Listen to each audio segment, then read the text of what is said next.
Okay, we're ready. Welcome, Per. Yeah, okay. Thank you. It's always dangerous to start a presentation by the audience applauding me, because you don't know yet what I'm actually going to talk about. I'm going to do some jokes, being a Norwegian, and I'm also going to do a few very serious things for you.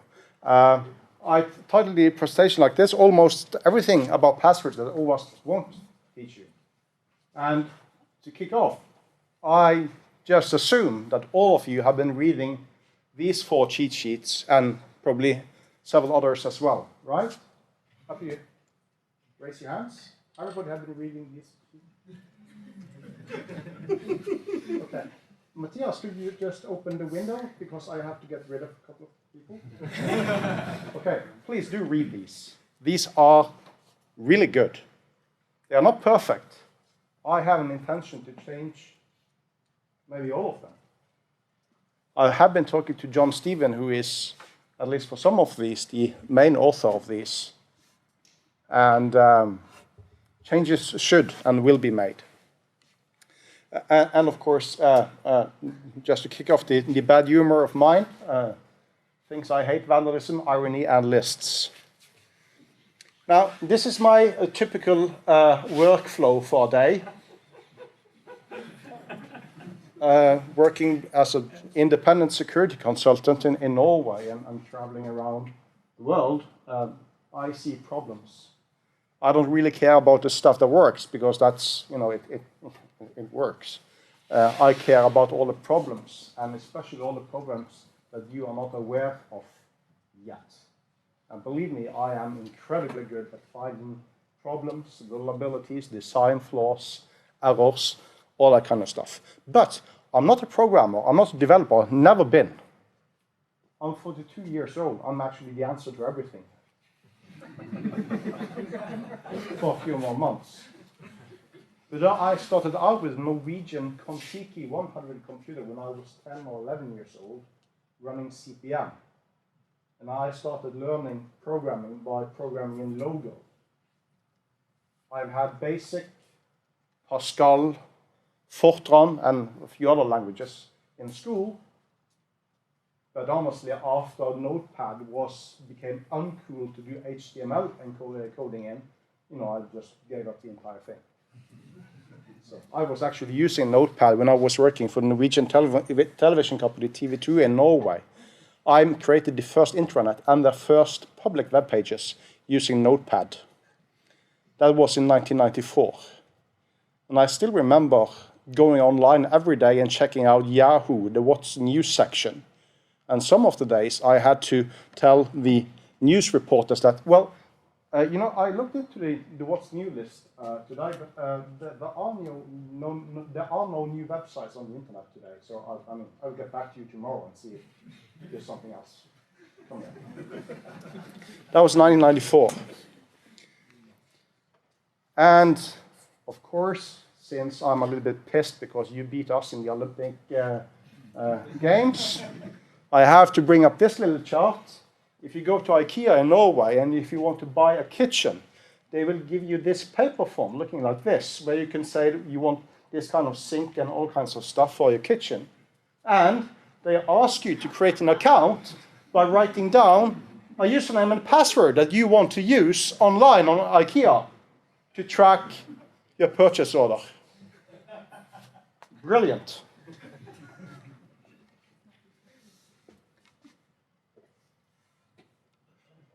Here's also an interesting example that I got from a follower on Twitter in Kuwait. This is part of the logon process for a bank in Kuwait, where they have this. Please enter the password. And they have this little keyboard here. We highly recommend that you use the provided virtual keyboard with randomly ordered keys to deter others from identifying your password. Now, they do recommend you don't have to use it. And if you have ever talked to your moms or anybody else in your family that's not interested in passwords and computing stuff at all, and you ask them, so would you like to use a normal keyboard with a normal layout to type in your password, or would you like to use a virtual on-screen keyboard with a randomized layout each and every time you're supposed to type in your password? Now, the answer is obvious. Yes, of course you'll use the virtual keyboard with the random layout because you're paranoid. But your parents won't. And this is part of the problem related to passwords. It's really about usability. When I started working with security more than 20 years ago for internet service provider in Norway, I was seriously a security geek with a long technical background. I have been working with auditors. I have been working with marketing, salespeople. I've been even working with usability designers. And I have learned through many, many years to adjust my language, behavior, or attitude towards them. And instead of trying to tell them, you have to do passwords and security like this, this, and this, and that, I've been trying to adjust, to ask them, what do you need? What does risk look like to you?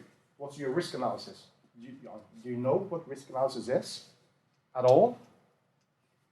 Please ask some salespeople that question.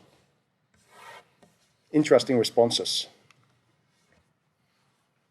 Now looking at usability, this is a payment kiosk when you have been parking inside a parking house in Bergen on the west coast of Norway where I live. And you can insert money here, coins, insert payment card, and insert your parking ticket here. But to older people, it actually looks like you can insert a credit card here, here, and here. 3 ways in. And if you need to call an operator, you have to press a button and it says, speak here, like into this. This is the microphone. You also have a screen, buttons, buttons, and they have put up stamps, everything on how to use this device. Usability it's broken. Older people, I mean, if you stand inside there, you will have stand there for like 30 minutes, and you will have old people coming up to you with a Visa card and asking you for help. How do I pay on this thing? Oh, just tell me your PIN code, and I'll help you. Be nice. This is a good example of usability. It's a very simple thing, but I'm pretty sure that most of you haven't thought of this. If you go to an airport in Norway, they are using the same free Wi-Fi at all airports in Norway. And you will enter your phone number, your cell phone number, as your username. And then you get a text message with a password. And the genius thing is that the text message that you receive actually includes a clickable URL that will automatically enter your username and password for you. So you don't have to go into your SMS application, read, write down, or remember the PIN code or password, go back onto the web page and enter the password. You can just click that single link. And then you get free Wi-Fi access for 2 hours. Very simple thing to do. It's a usability thing, but it's something that you I'm just assuming that most of you are developers, programmers of some sort. This is a really easy thing to do with Wi-Fi hotspots as an example, where you are using SMS as part of the authentication scheme. Access for 1 or 2 hours. After that, the account and the password is wiped, doesn't work anymore. So this is what I used in October last year, but you can't reuse these now. So I can show them to you. Privacy laws in Norway, which are very similar to Sweden, says that if you're making an account that can be traced back to a single individual, me, there are rules that apply to how long you can store information about my account in that system. So I went to a government organization, and I registered for an account on their pre-Wi-Fi. I had to create a username, state my full name, address, and make a password. And then I got free Wi-Fi access, and I stayed there for a couple of hours. And a week later, I called the Chief Information Security Officer.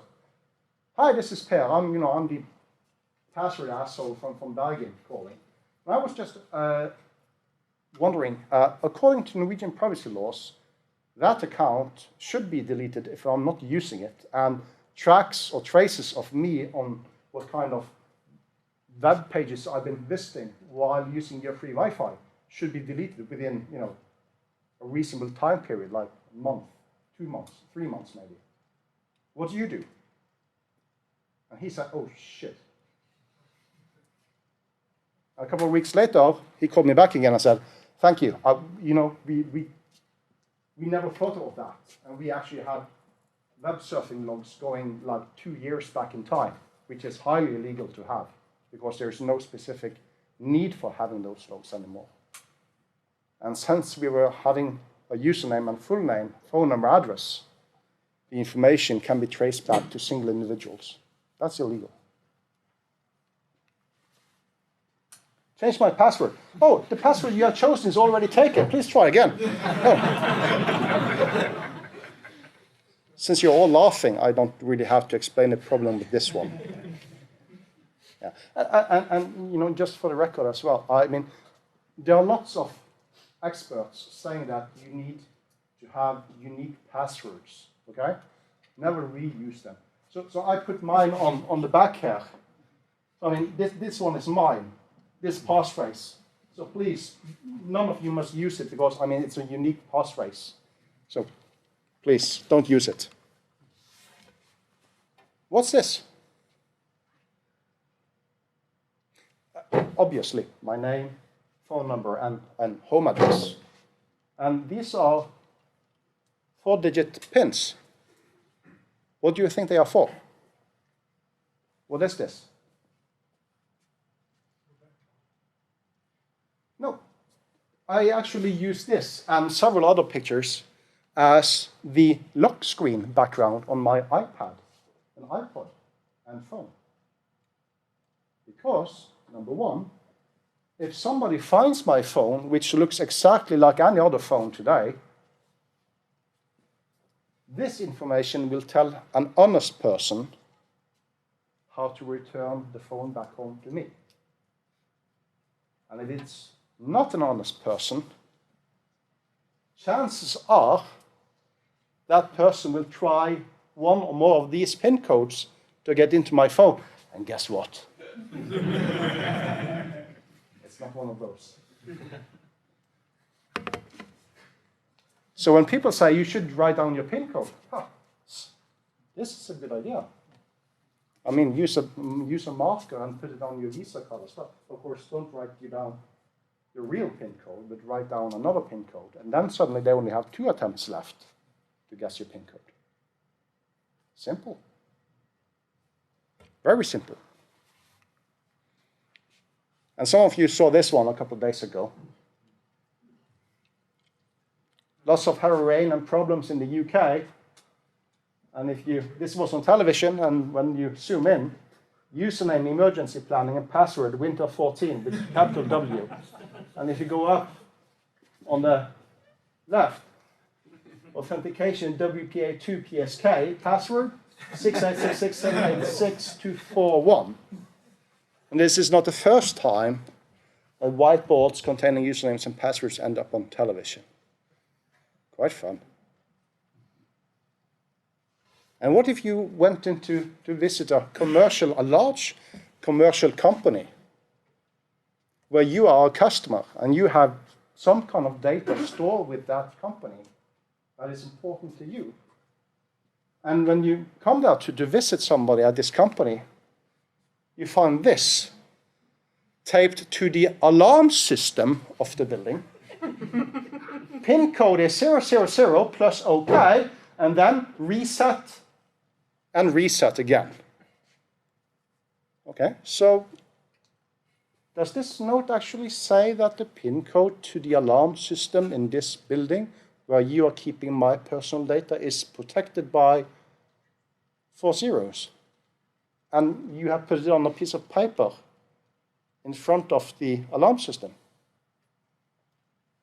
Okay, listen, I'll give you one chance, and one chance only to remove that piece of paper, or I will no longer be a customer with you, and I will actually talk to the media about this. This is stupid.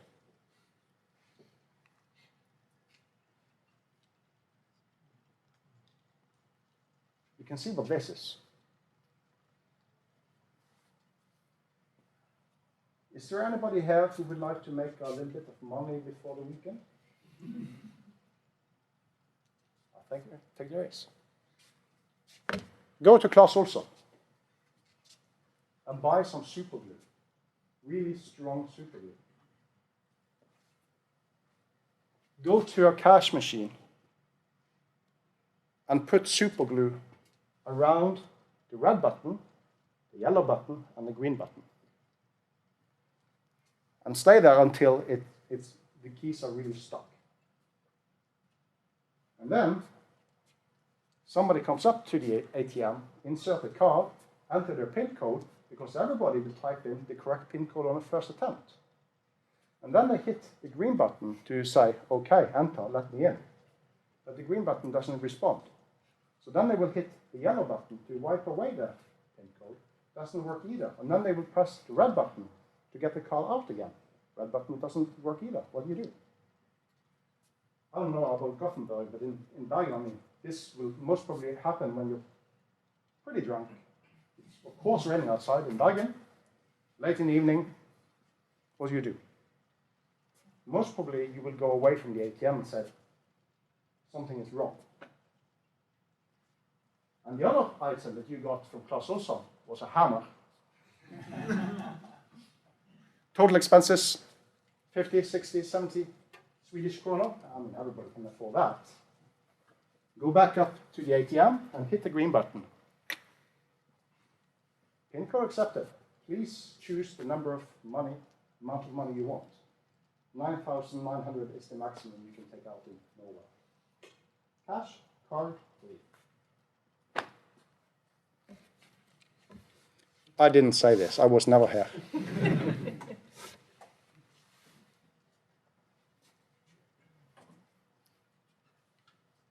If you have an Android phone, you can turn on Wi-Fi. Turn on Wi-Fi, you will see networks that have WPS enabled on them. If you have an iPhone, you won't see that. When I came to Gothenburg today, I was walking up and down here in the streets down below with my phone, just for the fun of it, looking for networks. That's a little bit too late to come, but okay, yeah. Not a problem.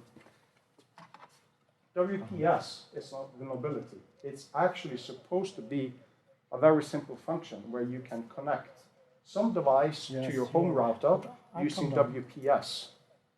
The problem is the WPS is basically a very long PIN code and it can be brute forced.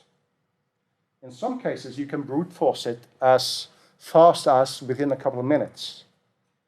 And if the system is configured properly, which they really rarely are, it may take you like up to 72 hours. But in the end, you will find the Wi-Fi password based on cracking the PIN code. Crack the PIN code, WPS PIN is 39740328, and then you get the password from the router, and you're in. Cash registers in shops are very often using a wireless network. Phones in large companies internally sometimes use Wi-Fi, and they are usually on a network that is protected by WPA, WPA2, but in some cases the administrators have forgotten to disable WPS, and you're dead. Dead as a duck in less than 72 hours. And of course, if you want to be a real asshole, put up a note in the internet reception saying that internet guest net in the reception is username is something, and the password is really long and advanced, like this. I mean, if you don't want people to use your guest network, I mean, you should be using a password like this. But if it is a guest network that only has limited internet access, it's supposed to be used by your guests.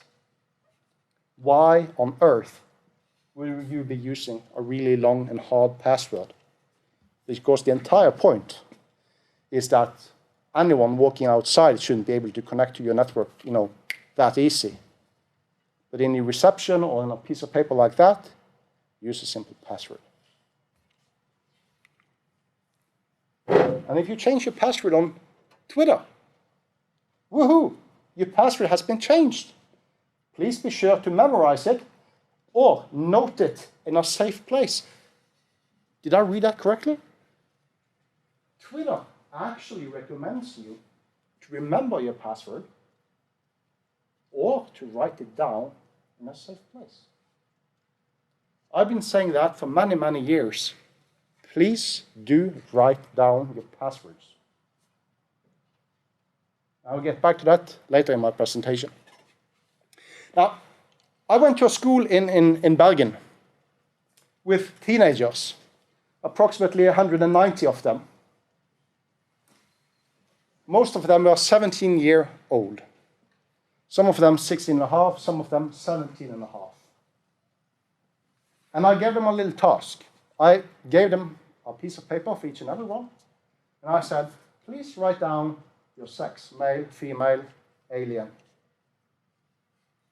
Task number 2, please write down a 4-digit PIN code that you are absolutely sure you will be able to remember in a month from now on. Number 3, write down a 4-digit PIN code that you think you will not be able to remember in a month from now on. And the last one, this one is the difficult one. Please write down a 7-digit PIN code that you think you will be able to remember in a month from now on. 7 digits. I'll give you a couple of seconds to think about that. 7 digits that you can remember in a month from now on. Now, these were 17-year-old. Let's start with the girls. What do you think the most popular 4-digit PIN code was for 17-year-old girls? That is easy to remember. Suggestions? Huh? 1996. Any good that are really good at math? Do the math. 1996. It's 2 hints. And that was pretty easy to guess for me up front. My guess was the most popular pin among girls will be 1996. Now, for boys, 17-year-old, what was the most popular pin code? 1337. Oh, yes. And when I display that to them, they're like, the boys were like, yeah! And then all the girls were like, oh. So, anybody here playing Battlefield as an example? World of Warcraft, other games? Girls, do you know, does 1337, does that make any sense to women? No. Yes? No? When you read the digits as letters, it says L-E-E-T, LEET, short of elite, used by 17-year-old and older boys when playing games to say, oh yeah, I really rule. Haha, I just kill a lot of people in the game. LEET. But the second most password among the boys was 1996.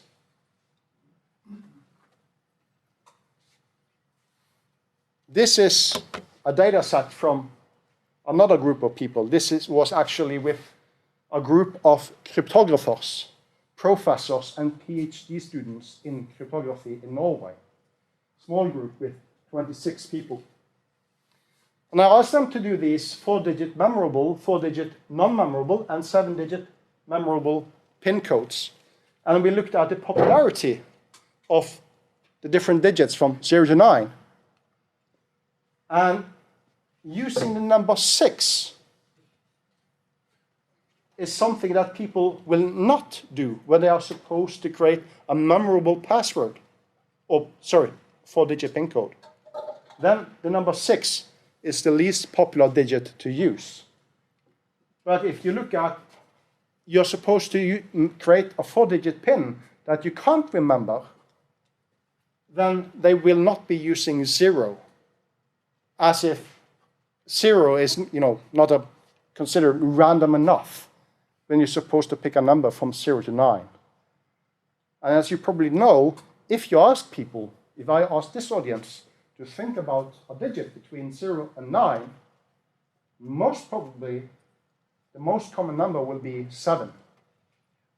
And if you ask them to do a number between 10, 19, 11, 20, it will be 17. Psychology. If you go above that, it will be equally out. And also, for the memorable 7 digits, you will also see that 6 is the least common digits used. This is interesting. To me, this is research. I actually find this interesting to do on a Saturday evening. These things, trying to understand why. Why do we do this? And other people have been looking into this as well. This is from the compromise of RockU a couple of years ago. 32.5 million passwords stored in plain text was leaked onto the internet, so we could analyze them. 32.5 million passwords. That's a lot of passwords. And what they did at Cambridge, University in Cambridge, that I'm talking quite a bit with, is that they made a heat map. They extracted all 4-digit pins, if you like, from the passwords inside that leak and put it into a heat map. They also talked to a gentleman, a web developer in New York named Daniel Amitai, because a couple of years ago he made an application for iPhone that was named Big Brother. And the application didn't really do anything. But when you started the application made a screen that looked very similar to the default lock screen on iOS. And it asked you to select a 4-digit PIN code. And what Apple discovered later is that when he was actually collecting those PIN codes in order to do this analysis, so he got access to more than 220,000 4-digit PIN codes, or from 220,000 people. And by heat mapping them like this scale here is the first 2 digits, and these are the last 2 digits. This line is 0000, 1111, 2222, and going upwards to 9999. This line going up here, and the more dark blue it is, the more popular it is. This is the 19 line. So the 1950, 1960, 1970, 1980, 1990, 2000, as an example. And what looks pretty much like a block down here is then essentially years and dates. That's what you see here. And the rest is more like random PIN codes. Now, if you take this down, do an experiment like with this audience and say, we will do this same task, create a memorable, a non-memorable PIN code, and put them into a heat map like this, chances are that the results will look pretty similar. And the research from Cambridge actually shows that close to 80% of you, if you are allowed to pick your own PIN code, you will not be choosing between 10,000 different combinations. You will be choosing between 100 different combinations. It actually leaves a 9% statistical chance of guessing the correct PIN code in 3 attempts. If you can steal 11 Visa cards 11 Visa cards, and you know that the user have selected their own PIN code, statistics say that you will succeed in guessing the correct PIN on one of those cards before locking the card, and you'll be able to withdraw money. That's the risk. I mean, I'm giving the presentation to Matthias and also PDF, so you will get all the links and so on in the PDF. And this is also the data from Daniel Amatai. Now, when this came out in a research paper from Cambridge, I was really interested. And again, I'm not a programmer at all. I just talk to people and say, hey, I can buy you a beer if you just spend a couple of 100 hours making something for me, maybe 2 beers. So I asked a friend of mine to create a very simple little, and he thought this was a fun challenge, so he used like an entire night to do this, didn't sleep actually. I asked him like 10 in the evening, and I said, can you make something online stuff for me where I can just input a text file with PIN codes in it, plain text. And then I will get a heat map similar to this stuff here. And when I woke up the next morning, he said, go into this URL and try it out. I'm going to sleep now. That was like at 6:30 in the morning. So if you want to try it out, radical.org/pinmap, made by Plus. And we went to a company to try it out. So we said, the physical access control system that you're using in your company, delivered by Securitas, is actually storing all the PIN codes in plain text in the database. And the operator of the Securitas access control system can see your PIN code on screen. Is that a problem? No, because we trust Securitas. Oh, yeah, great. Yep. I don't know any stories about Securitas employees doing anything wrong, ever. So that's fine by me. But I want you to extract the full list of PIN codes used by all the employees. And we put it through, and hey, the same pattern pretty much. But of course, with only 5,000 PIN codes, it's not that much data to analyze. And wherever you go, you will find people having the correct PIN code on their access card. Can you see four, should we say, vulnerabilities, errors, weaknesses in this picture? This is plastic. And this was placed on a building somewhere in Norway. And all the employees in this building got their physical access card from another city in Norway, sent by mail. And everybody was given the same PIN code initially. And then they were told, you have to change your PIN code on your access card. And in order to do that, they would have to go to the airport and fly to the other city in Norway to change it and go back again. Now, if you go to your manager and say, hey boss, I need to fly to Stockholm to change my PIN code on my access card to this building, is that okay with you? Unless you work for the government, that is not okay. So I put the picture out on Twitter. And then I told somebody who works with security in this organization, and a week later, everybody had got new access cards with new PIN codes. And this one was placed. Now, this one is a metal plate. And the numbers are actually engraved into the metal. So even though if you can scratch away the color inside, you will still be able to see the digits on them. But the problem here is fat, grease, oil, dust from your fingers. And where was this? Well, when I tweeted this picture, just a couple of days later, I got this one in return. And this was to get access to the restricted zone at Stansted Airport, London, UK.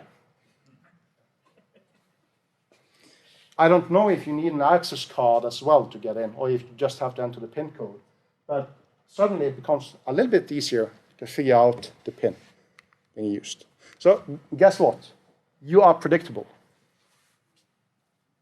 And I think that is incredibly fun. I mean, going to a party with friends, I'm the party killer, of course, talking about passwords and PIN codes all the time.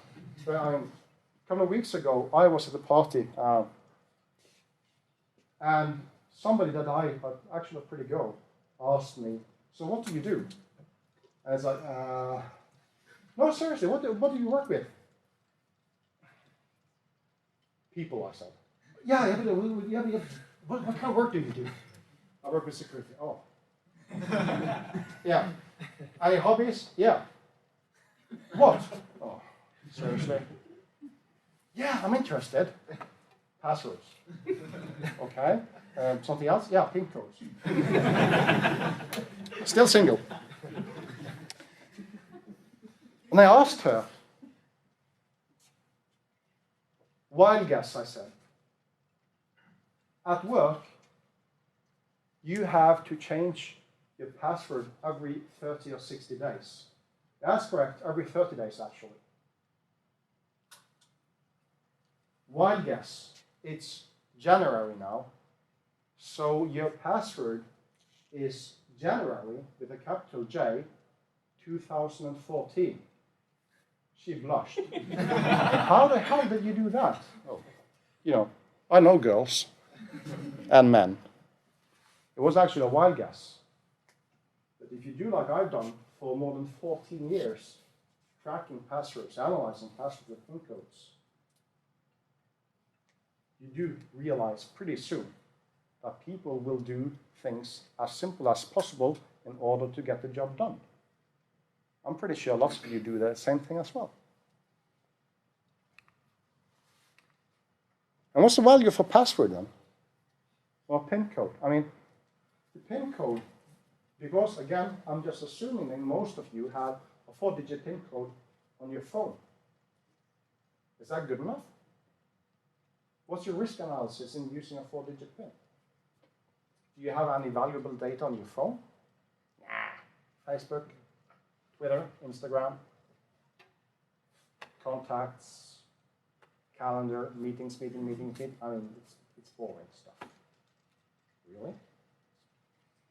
I'll get back to that again. This episode is interesting. This happened last year. Associated Press is the biggest, or one of the biggest news agencies in the world. And when this happened, they had close to 2 million followers on Twitter. And one day, they put out a single tweet. And what they are communicating on Twitter is breaking news, nothing else. 140 characters, stops. This has happened, be careful more information is coming. And they put out a single message saying, breaking, 2 explosions in the White House and Barack Obama is injured. Raise your hands, those of you who can remember those explosions in the White House. Raise your hands. Oh, good. You are actually watching news, because it never happened.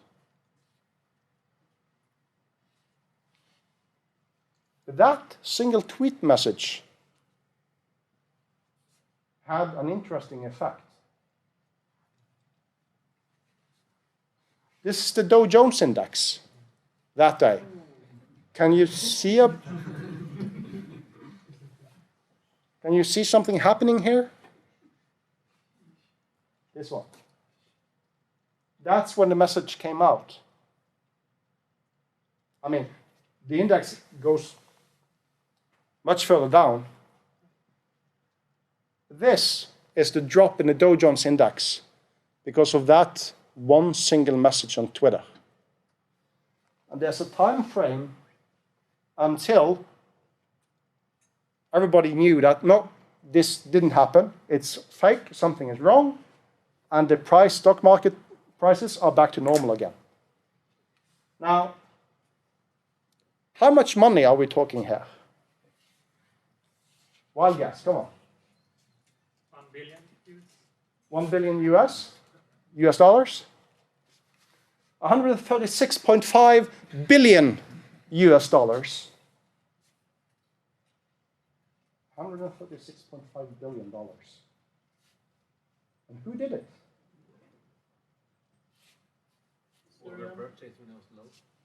The Syrian Electronic Army, saying they are strong supporters of the Syrian regime and President Bashar al-Assad. Now, if you know anything about stock markets, you know that if you can predict this is going to happen, in fact, if you are the one making this happen, you can get seriously rich. And the time frame is 7 minutes. And stocks today are traded in like 1,000 of a second by computers. And you had actually 7 minutes here to make a profit going down and going up again. Do we know if somebody made money out of this? I haven't heard anything. It's quite a bit of money. And the chief information security officer of Associated Press said that there were 3 or 4 employees of the Associated Press that received one single email with breaking news. Please look at this. It looked like it came from another AP employee, and the link looked like it was going to the Washington Post on the internet. And somewhere after that, one employee gave away the shared password for the AP account on Twitter. And this happened. There's the value of a single password. And that's just one example. And Ars Technica, you can read a lot more about this story. One of the things that I got a lot of attention about was that on Tuesday, June 5th, 2012, my friends at CoreLogic, the creators of the Crack Me If You Can password cracking competition at DEF CON, they put out this message on Twitter. Something big is brewing. Change your password now on all major sites. Yes, those caps on purpose. Smiley. So I asked them, what's happening? And they said, oh, well, you know, the usual stuff. Okay. So I just went online to insidepro.com, which is a legitimate Russian company creating password cracking software. And they have a forum where you can ask questions about password cracking. Police do password cracking. Companies, lots of companies do password cracking for really good reasons. I help them do that. And in this forum, you can push out like, I forgot all my 1 million passwords, and here are the password hashes. Can somebody help me crack them? Oh, Jesus Christ, Per lost his 1 million passwords. He can't remember any of them. Let's help him. And then I would download the hash list and start cracking it and put up the results. So CoreLogic saw that post saying that, shit, I forgot my 6.5 million passwords. Can somebody help me? And people did. And I, and several other people, some that I can name and some that I cannot name, but they are working for the government in different countries, we were cracking those passwords. And it was only passwords, nothing, no usernames, no phone numbers, addresses, nothing. We didn't know where it originated from, nothing. But it looked legit.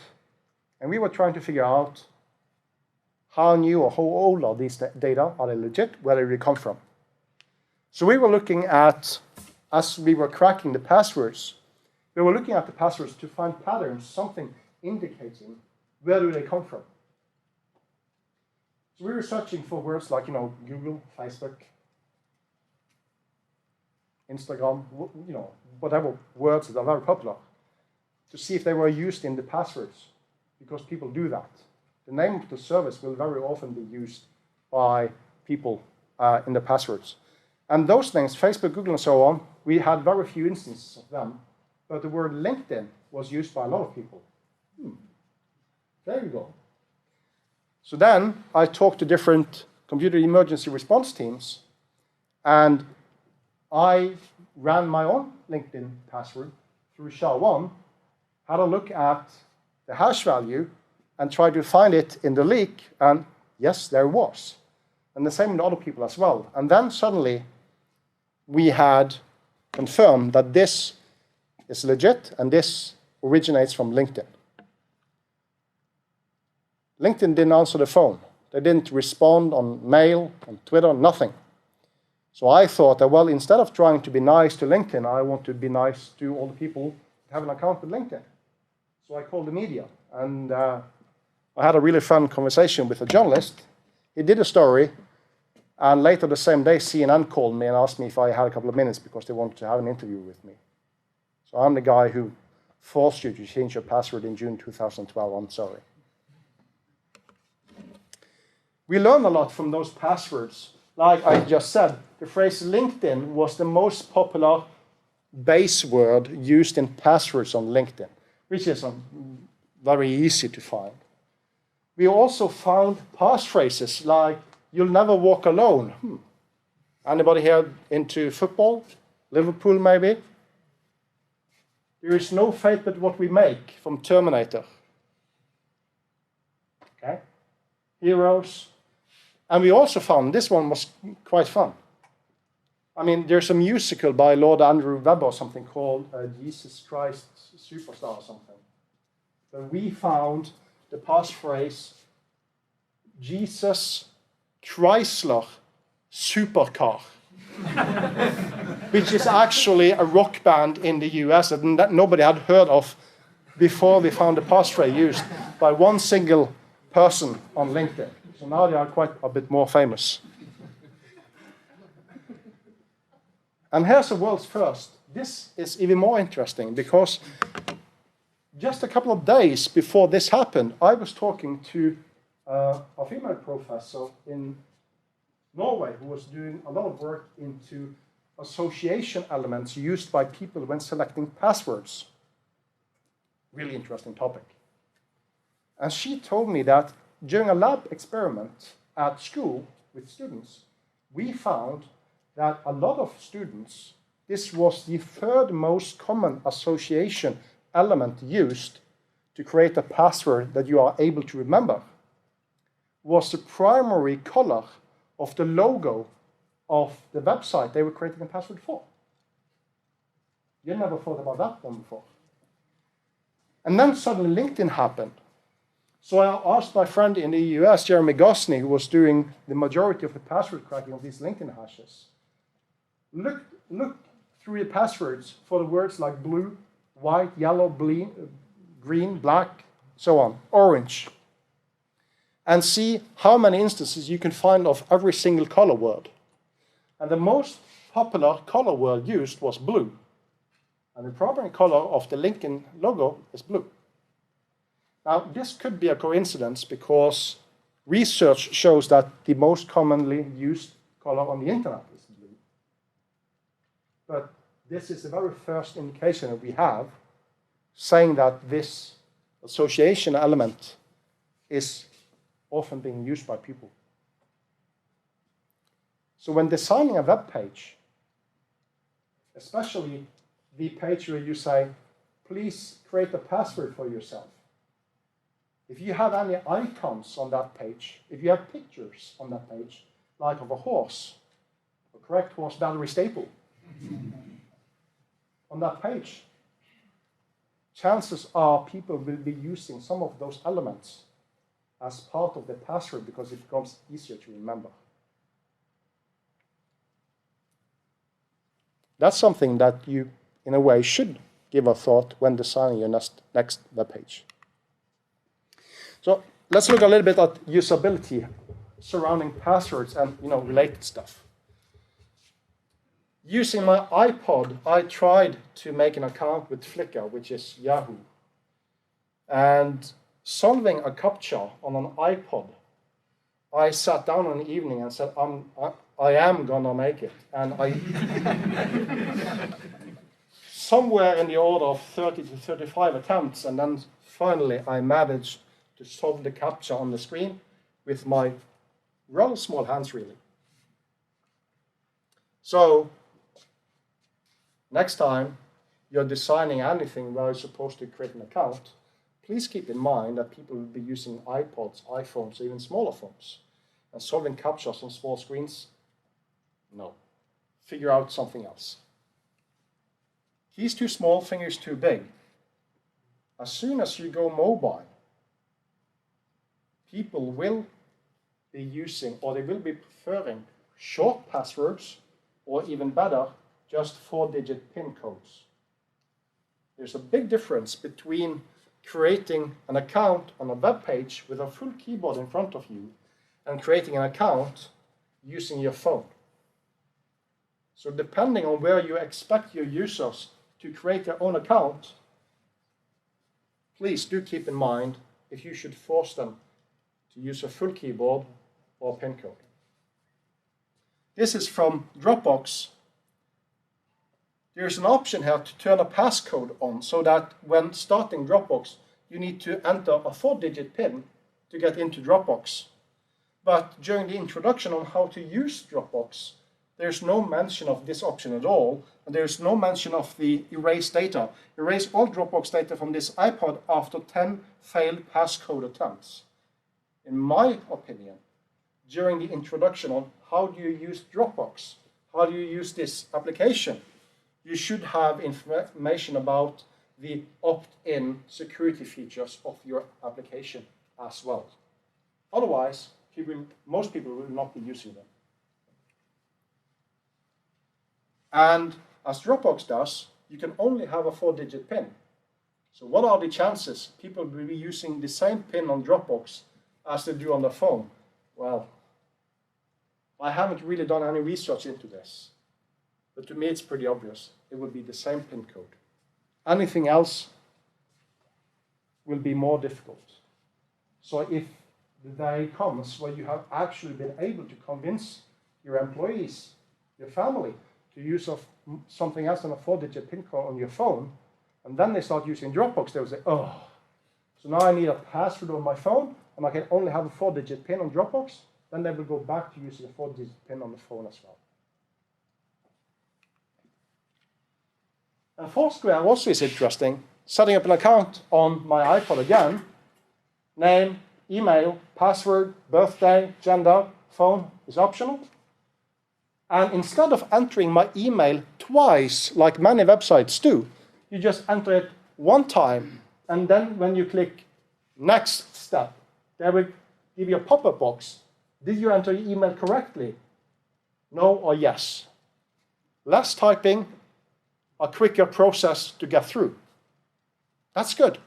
The problem is, I only entered my password once, and I can't see it on screen, and there's nothing here saying, did you enter your password correctly? So chances are pretty high that you will need to do a password reset later on, because you can't remember the password, or you actually mistyped your password. So it's a good thing, but they forgot the most important part. And here's the password manager, LastPass. This is from iOS, and these two camera screenshots, because they have turned on the option not disabling you to make a screenshot using the home and power button. Unknown email address. Okay, so do you mean it's an unknown address, this email address, which is A, doesn't exist, or is it a wrong format? Because if you allow, just like the Owasp guy, cheat sheet says, you shouldn't allow people to enumerate existing accounts through a password reset or generate account feature. Entering an account email address that somebody else is using, you shouldn't reveal that. No, sorry, that address is already in use by somebody else. You should give a more generic error message.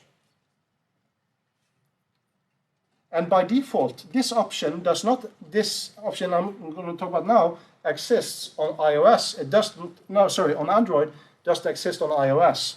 It's by default, the password will look like this. But you can click on this button, and then you are able to see your password as you type it in. It's a very simple option, guys, girls.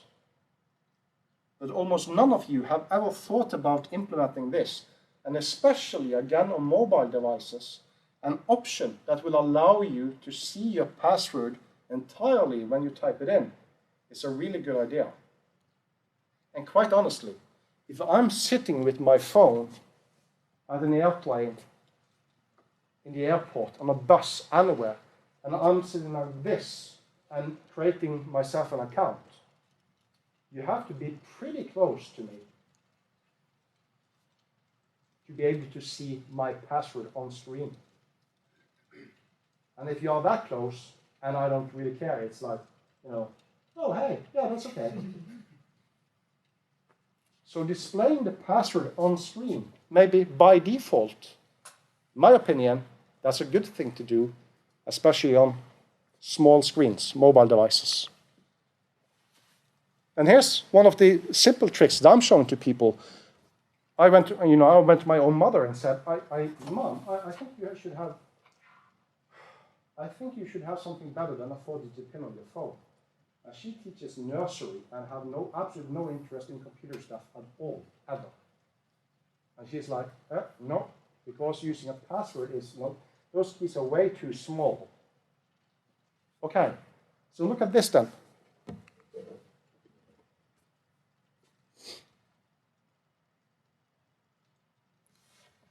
So I remember the name Johansson, but I'm actually typing in 564266736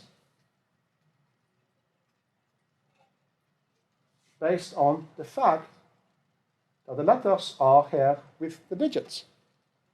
That's something you can show to friends and family and co-workers. That's a really nice way to create a long PIN code. I mean, if somebody attacks you on the street, grabbing your phone and asking you, hey, tell me your PIN code. You know, I honestly don't remember. You can say that because you don't. You don't remember the PIN. You remember the word, the name. And you will type that in using the digit keyboard. Very simple. Password meters. If you want to create an account with Accenture to apply for a job, you have to adhere to all these requirements for passwords. And these are not the worst. And of course, Dilbert is excellent on this one. Starting today, all passwords must contain letters, numbers, doodles, sign language, and squirrel noises. Perfect. So, back to research again. This is when you create an account with Google. Name, mail address, and as soon as you put your cursor inside the create yourself a password box, you will automatically get up the password policy and a password strength meter. Most of you, I'm pretty sure, on the websites you have created, you will not display the password policy before the user have created a password and it fails. And as soon as the user fails, you will not give them the entire policy. You will just say, oh, sorry, no, you need digits as well. Okay, password 1 then. And it's like, oh, sorry, you need a capital letter as well. Okay, capital P, password 1. Sorry, you need specials as well. Okay, exclamation mark. Password 1, exclamation mark, fully compliant. Why not show the entire policy at once? What are the requirements that you need to adhere to? And research from Microsoft Research, Cormac Hurley and Cambridge shows that if you use a graphical password strength meter, people will create better passwords. Because it becomes a game. It's gamification. Oh, I need to try to make a password so I will actually get a green rating. Or superb, fantastic, mega super duper password. I don't want to be, yeah, it's okay. Password. I want the super duper mega great password. Gamification. Strength meter and give the policy. And what they also do is that they have more information on how to create a good password, and even better, they also recommend you to turn on two-factor authentication because they have that available and it's free. Facebook doesn't say anything about the built-in, totally free to use two-factor authentication that they have on the web page and on your phone. They don't say anything upon account creation, but it's there. You have to look it up. It's a very smart thing to use.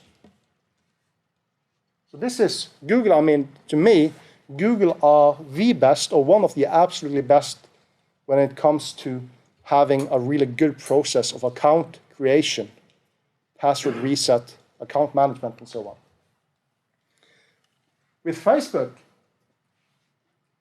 because some people have been out saying that you should have a secret mail account that you only use for single service, or it should be your secret backup mail account.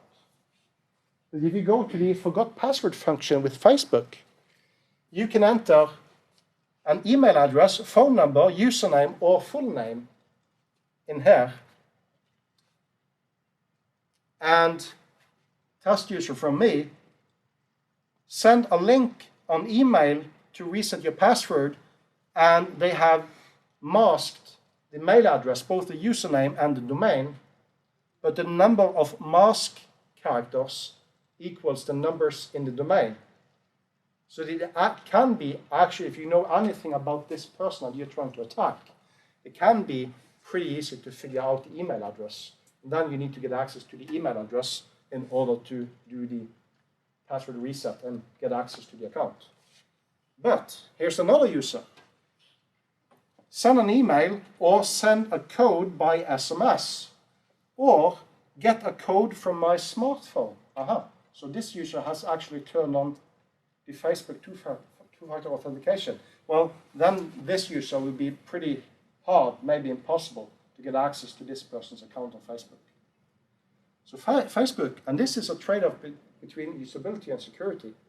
If you don't give any kind of information, like if you say, please enter your email address and we will send you a reset link, and then you type it in, and then you reply with, okay, we have sent an email to per@thorsheim.net, then you have revealed my email address. But if you say, we have now sent an email if this address is correct, you don't really say, does this address exist or not? 5 minutes. 5 minutes? Okay, pretty close. So, sending email today, this is a diversion from the password stuff. Together with our developer in Oslo, I put up a page named starttls.info.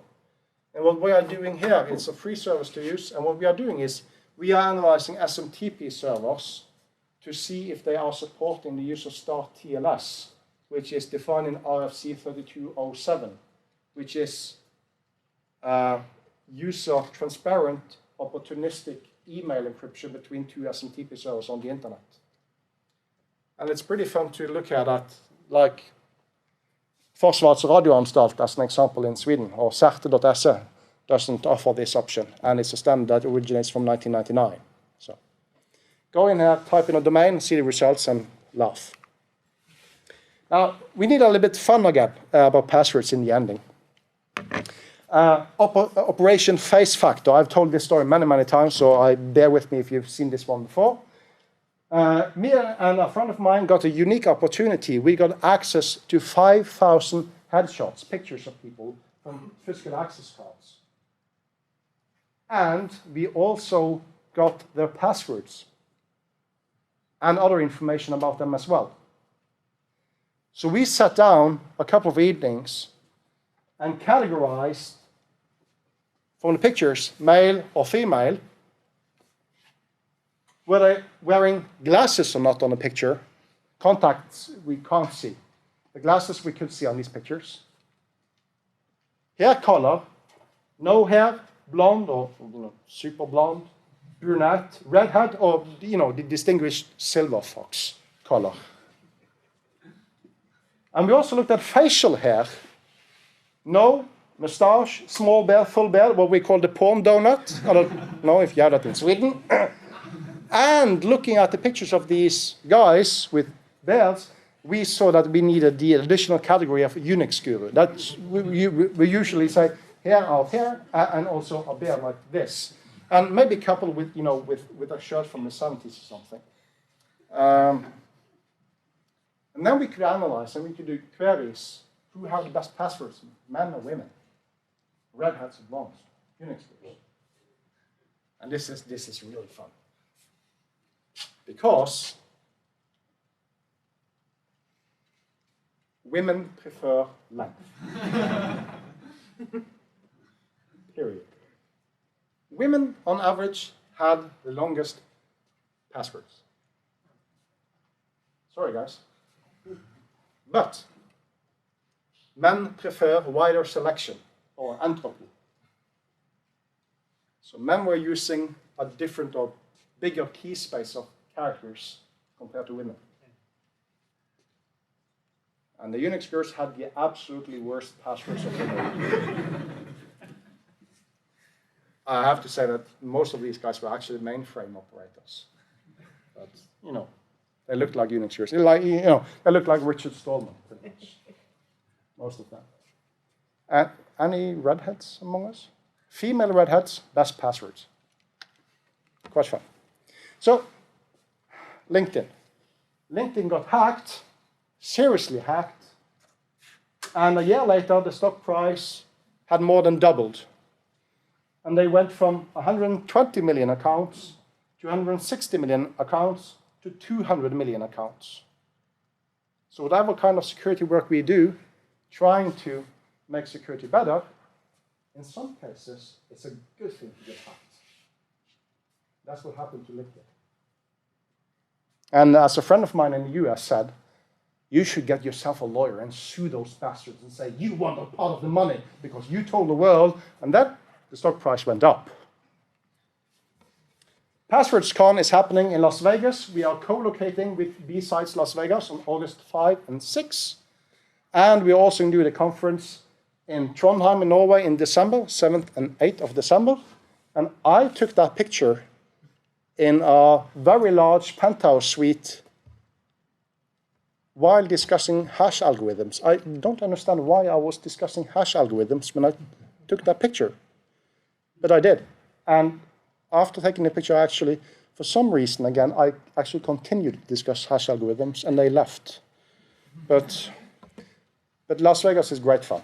So, and it's the best thing, it's absolutely free to participate. I mean, you have to pay for travel and accommodation, but participating at the conference is absolutely free. And we have great speakers every single year. I've been doing this since December 2010. So this time now in August will be the 6th time I do the conference. Were they trying to escape from the talk? No, I won't give the full details. This is the best methodology for doing risk analysis in a realistic world, it seems. And in the end, I will go back to the 4-digit PIN code that you have on your phone, that you don't think is that important. Raise your hands, those of you who have kids. Yeah. And I guess most of you, if not all of you, have family to care of, that you do care of. I have as well. And I'm 42 now. When I was 20 years old, I was a military police in the Norwegian Army, far up north in the snow and cold. And one evening, I got a phone call from a lady who is today my ex-stepmother. And she asked me, do you know where your biological father and your little sister are? Because they are gone. No, I said, I don't know. What happened? Well, they are gone. 14 months later, more than a year, a private detective found my father and my little sister on a sailing boat outside the island of Cebu on the Philippines. I know very well what it means to miss somebody and you have no idea what happened. And this is 22 years ago.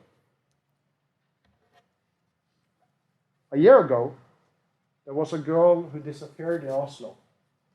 The media wrote a lot about it. 1.5 years ago.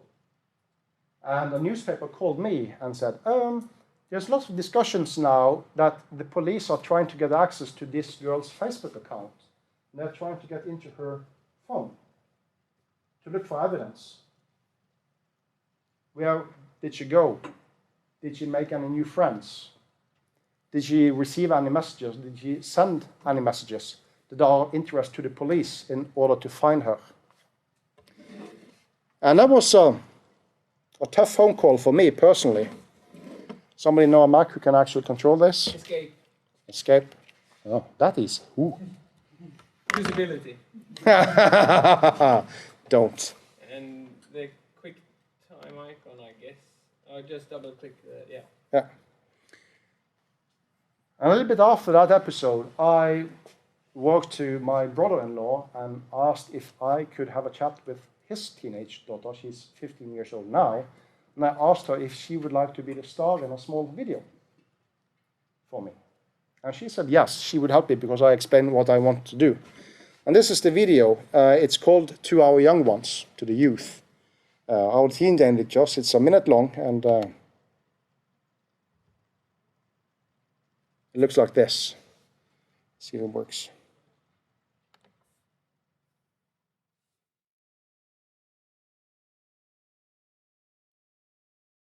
Kjære mamma og pappa. Hvis dere leser dette, har jeg mest sannsynlig forsvunnet mot min vilje. For å gjøre det lettere for dere å finne meg, har jeg skrevet ned en del brukernavn og passord som dere vil ha bruk for. Jeg har antagelig mobilen min med meg. Husk at den kan spores. Nedenfor har jeg laget en liste med de brukernavn og passord dere vil trenge. Her står det Facebook, PIN-kode til mobil, passord til Hotmail, Instagram og Snapchat. Husk at jeg er veldig glad i dere.